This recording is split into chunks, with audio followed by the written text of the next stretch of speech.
You know, because in general, you can always say prices as labor force is cheaper. Is how do I get competitive advantage? By providing sending things to China. Yes, what's better? Everything is cheap. First of all, they learn, so they become more expensive. Labor become more expensive. But you always will find somewhere cheaper.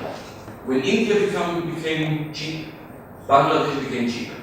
So there is always the next place where, you know, there are enough tribes out there that you can get to that still don't understand the meaning of money and become cheaper to produce it. But the energy of really looking at an edge of competition, which is about customer and about how the dynamism of the industry works together in a cluster form, yes, in a specific geographical area, is what makes kind of competition deeper. I'll stop for a minute. Any questions or remarks? Yes. So, what are the difficulties being in a cluster?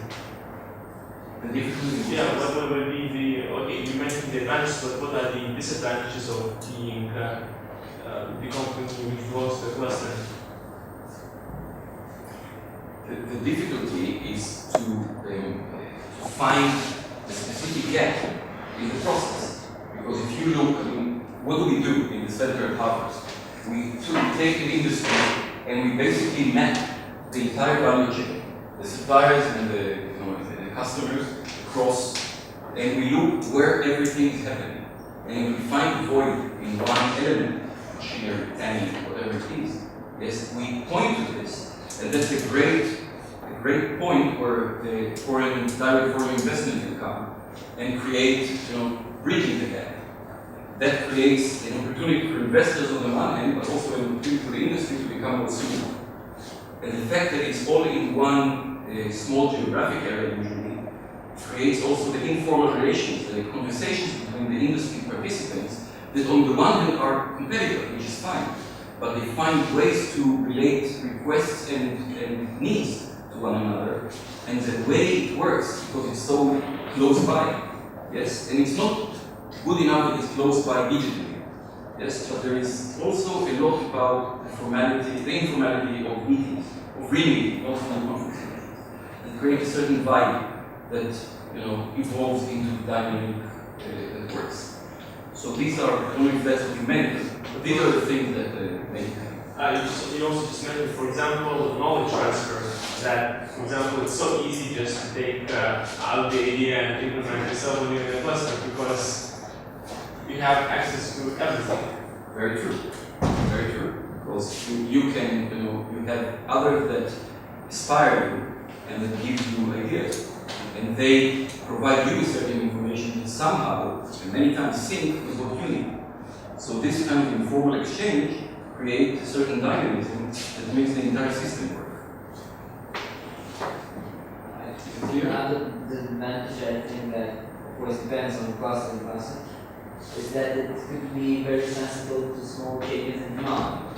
Let's say if the respective cluster is very specialized in some unique product, and that demand suddenly, I don't know, goes down by, let's say, big amount. I think it's harder to adapt that so many people and so many types of firms to the new level of demand. That's what I see as a disadvantage. As a disadvantage. As a possible disadvantage. Right. Right. And then you have to create the conditions where this disadvantage is taken care of, which is, that's why it's very critical to understand when I talk about the different points in the diamond. Each one by itself is not good enough. All of them kind of work in harmony, work together. Yes, in the US, there are many clusters in different places. Detroit is the place where they build cars. Boston is where biotech is happening. Silicon Valley is where cutting edge technological digital work happens. So there are different Omahas where insurance happens. All of those things, and there are hundreds of things. The idea that in a specific place you have a concentrated industry And it's not only the insurance companies, it's everything that has to do with the auditors and the accounting houses and the thinking about programs and the software engineers around it. They're all there. And the fact they're all in one place. And you can think about, by the way, in general, about your, and, we look at the national level, but it's not only national level. You look at the company, you can look at the region, you can look at the world, you can look at your immediate family. Yes, there is something about creating an entire process of give and take and of chain of related industries. And industries, industry is not only manufacturing, it's service, social interaction, it's anything. Yes, that makes it happen.